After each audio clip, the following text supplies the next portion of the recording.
करगिल में कायम तनाव के बीच हिंदुस्तानी फौज दुश्मन को खदेड़ने के लिए लगातार कोशिश में जुटी थी, इस बात से पूरी तरह बेखबर कि हकीकत क्या है। जून के पहले हफ्ते तक आर्टिलरी सपोर्ट इलाके में पहुंच चुका था। अहमियत के लिहाज से पहले टोलोलिंग और फिर पॉइंट 5140 से दुश्मन का सफाया करना था।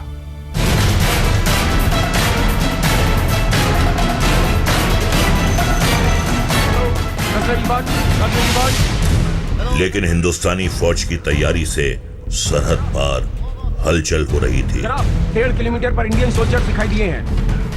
ऑपरेशन विजय के ऐलान के 3 दिन बाद 29 मई को जनरल मुशर्रफ चीन में ही थे जब उनके चीफ ऑफ स्टाफ ने एक बार फिर उन्हें फोन लगाया।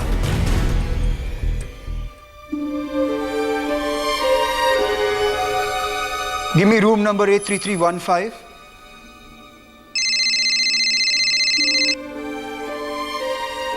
Hello hello Aziz. हालात ठीक है, कोई बदलाव नहीं है। उनका एक MI-17 शिकार हो गया। वो हमारी सरहद में दाखिल हो रहा था। आपने कल की न्यूज़ देखी? मियां साहब और जनाब वाजपेयी के बीच राब्ता कायम हुआ। मियां साहब ने कहा कि एस्केलेशन हिंदुस्तान की तरफ से हुआ है। कहा कि उन्हें एयरफोर्स का इस्तेमाल नहीं करना चाहिए था। फॉरेन मिनिस्टर सरताज अजीज कल दिल्ली जा सकते हैं। अच्छा। मैंने उनसे कहा है कि अभी कोई कमिटमेंट ना दें। LOC पे कई इलाके हैं जो इंटरप्रिटेशन की बात है। जो पहले से वहां है वो इलाका उसका। हाँ, ये पॉइंट जरूर उठाना चाहिए। ये हिंदुस्तान की कमजोरी है। उन्हें UN वेरिफिकेशन मंजूर नहीं, हमें इसका इस्तेमाल करना चाहिए। पर शिमला एग्रीमेंट के मुताबिक हम UN इंटरवेंशन के लिए नहीं जा सकते। हाँ, पर सरताज अजीज साहब से यही कहा है कि एक तो कोई कमिटमेंट ना करे और सीज फायर के लिए तैयार ना हो। बस यही कहते रहे कि जो ये जिहादी आपसे लड़ रहे हैं उसके लिए आप LOC पर टेंशन नहीं क्रिएट करें। क्या ये MI-17 अपने इलाके में गिरा है? नहीं, उनकी तरफ। लेकिन हमने मुजाहिदीन के जरिए उसे क्लेम कर लिया है। Well done, well done. शानदार था उसका गिरते हुए देखना। हाँ, मेरी आंखों के बिल्कुल सामने। हाँ, हिंदुस्तानी अब डर गए हैं। उनके एयरक्राफ्ट अब नजर नहीं आते। Very good, first class. क्या जमीन पर उनकी फौज बढ़ रही है? नहीं, बहुत धीरे धीरे। आप कब लौट रहे हो? कल शाम। चलिए फिर मुलाकात होगी।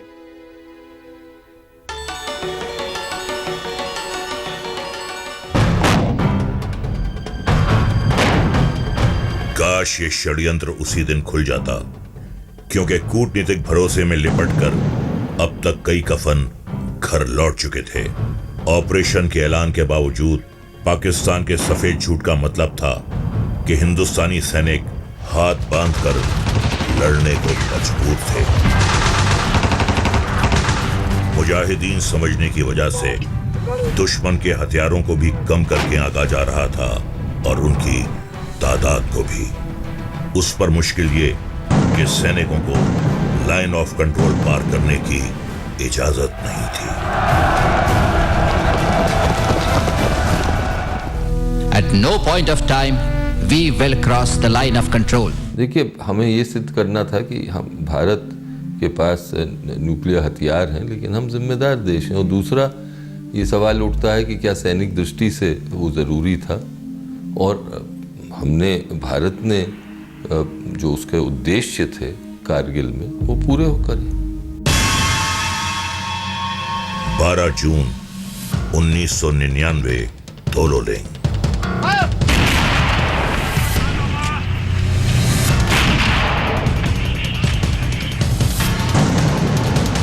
टोलोलिंग धधक रहा था। लगातार 6 घंटों से 120 बंदूकें एक साथ बरस रही थीं। दुश्मन या तो मोर्चा छोड़कर भाग रहा था या मौत के घाट उतर चुका था। टुकड़ियां 3 तरफ से आगे बढ़ रही थीं। मेजर विवेक गुप्ता की अगुवाई में चोटी की ओर बढ़े दूर राजरिफ के जवान लक्ष्य के करीब पहुंच चुके थे। उनके इशारे पर अब हिंदुस्तानी तोपें खामोश हुईं ताकि वो आगे बढ़ सके।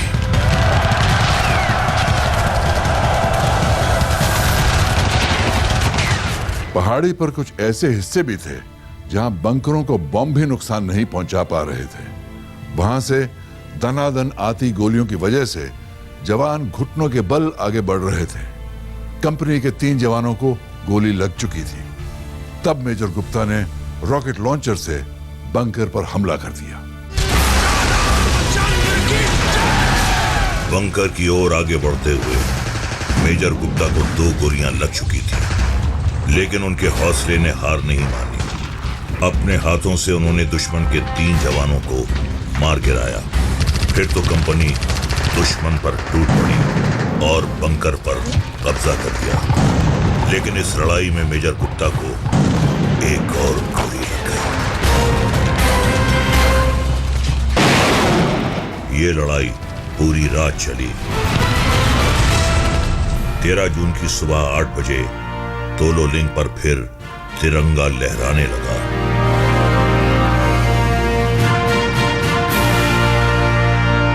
उस रात 7 जवान और 1 अफसर शहीद हो गए थे। लेकिन हफ्तों से जूझ रही भारतीय सेना को उसकी पहली कामयाबी मिली थी और जवानों का मनोबल 7वें आसमान पर था।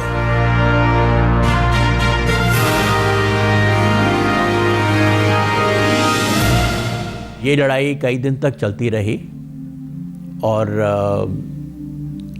काफ़ी घमासान लड़ाई के बाद में, जिसमें हैंड टू हैंड फाइटिंग भी थी, ये हमने जीती। उसके बाद में मुझे विश्वास हो गया कि अभी हमारे जवान जो हैं वो आगे की पहाड़ियों के ऊपर भी विजय हासिल कर सकते हैं।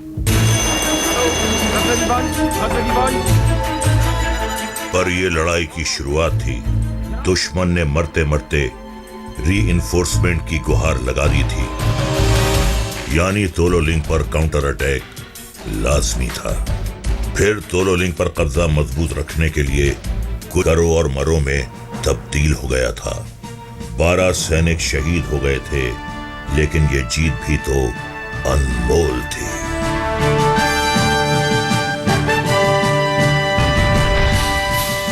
इससे बहुत मोराल बूस्ट हुआ और हमारा जो दूसरा ऑब्जेक्टिव था 5140, क्योंकि इस टाइम तक 2 राजरिफ और 18 ग्रेनेडियर्स ने काफ़ी दिनों तक लड़ाई लड़ी थी।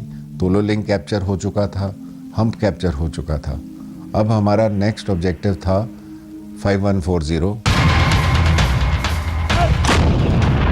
लड़ाई जीत ली गई थी, लेकिन युद्ध अभी जारी था। 14 जून के करीब अतिरिक्त सैनिक युद्ध क्षेत्र में पहुंचने लगे थे।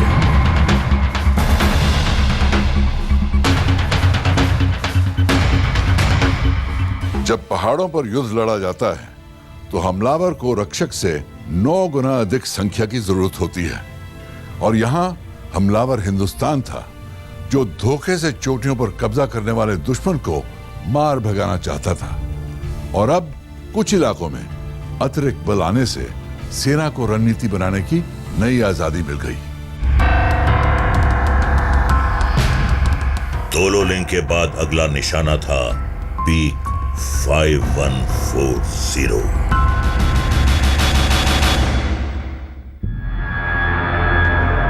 कैप्टन जामवाल, आप ब्रावो कंपनी को लीड करेंगे। कैप्टन बत्रा, आप चार्ली कंपनी को लीड करेंगे। बेस से लेके टॉप तक करीब आधे किलोमीटर तक चढ़ाइए। अपनी घड़ियां मिला लीजिए। इस ऑपरेशन को कंप्लीट करने के लिए 8 घंटे है आपके पास। Any doubts? No sir. आपके पास पूरी आजादी है कि कैसे आप इस ऑपरेशन को कामयाब बनाएं। मैं सिर्फ इतना कहना चाहता हूं कि आप सेफ रहिए और सुबह के रोशनी से पहले यह ऑपरेशन कंप्लीट हो जाना चाहिए। Yes sir.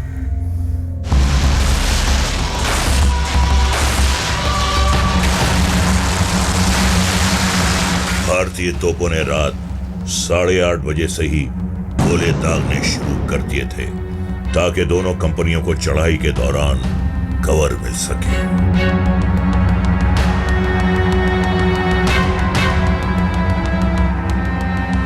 आमतौर पर जब जवान दुश्मन के ठिकाने से करीब 400 मीटर के दायरे में पहुंच जाते हैं तो उनके बेस से आर्टिलरी फायर रोकती जाती है ताकि गलती से अपने ही सैनिकों को चोट न पहुंच जाए। यहां पर सिर्फ 200 मीटर तक इंतजार करने का फरमान था ताकि सैनिक और आगे बिना देखे पहुंच सकें। सर, हम आगे नहीं बढ़ पा रहे हैं, फायरिंग जारी रखिए। इसमें आपकी भी जान को खतरा है, गोली किसी को भी लग सकती है। कोई बात नहीं सर, कम से कम दुश्मन तो मरेगा। Okay, open fire. Line of control पर करीब 150 किलोमीटर का दायरा था जहां यह घुसपैठ की गई थी। भारतीय सेना अपनी स्ट्रैटेजी के तहत चोटियों से दुश्मन को भगा रही थी। टलोलिंग के आगे पीक 5140 पर जबरदस्त जंग जारी थी।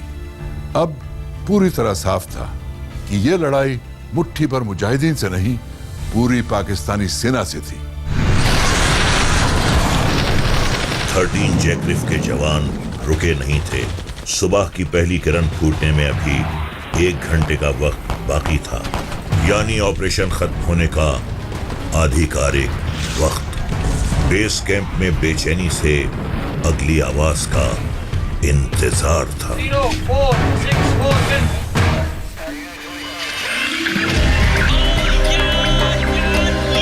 लेकिन ये तो बस शुरुआत थी। कुछ ही देर में वायरलेस पर एक और आवाज आई। ये दिल मांगे मौत। एक्सीडेंट। कोड वर्ड में युवा कैप्टन्स के ये वो इशारे थे जो जीत की घोषणा कर रहे थे।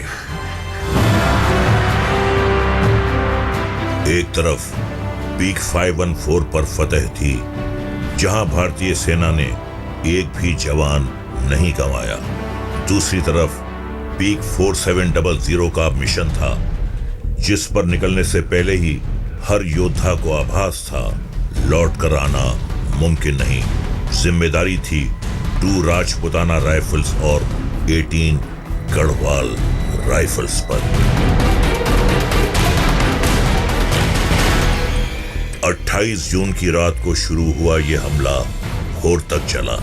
पहला हमला 2 राजरिफ ने बोला। सामने से लगातार गोलियां बरसती रहीं और जवान आगे बढ़ते रहे, गोलियों को झेलते बेखौफ। तब तक ट्रिगर पर उंगली दबाए रहे जब तक खुद के जिस्म से आखिरी कतरा खून का ना बह गया।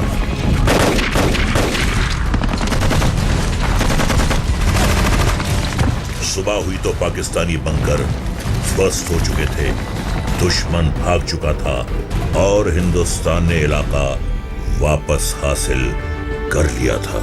लेकिन राजरिफ ने 22 सैनिक और 3 अफसर खो दिए थे।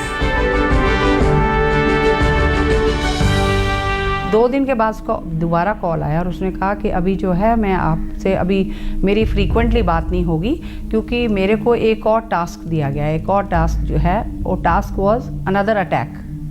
तो एक और टास्क मुझे दिया गया है, तो वो मैं अब आपसे बात करूँगा 20 दिन के बाद।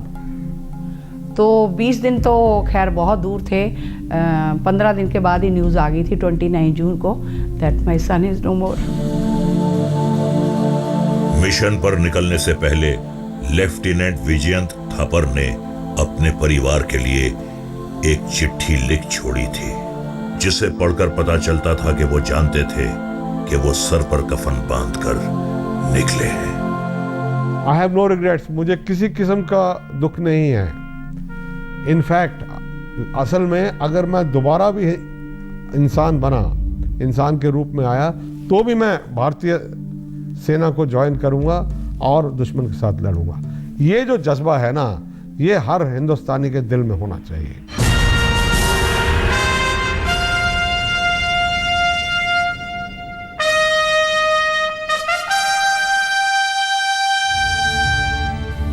उस रात राजपुताना राइफल्स के कैंप में चूल्हा नहीं जला। दिल में देश के लिए जीत हासिल करने का गौरव था, पर एक टीस भी थी अपने साथियों को खो देने की। यही टीस रेजिमेंट के दिल में गुस्सा बनकर उबल रही थी और यही गुस्सा सेना की ताकत था और पाकिस्तानियों के लिए मौत।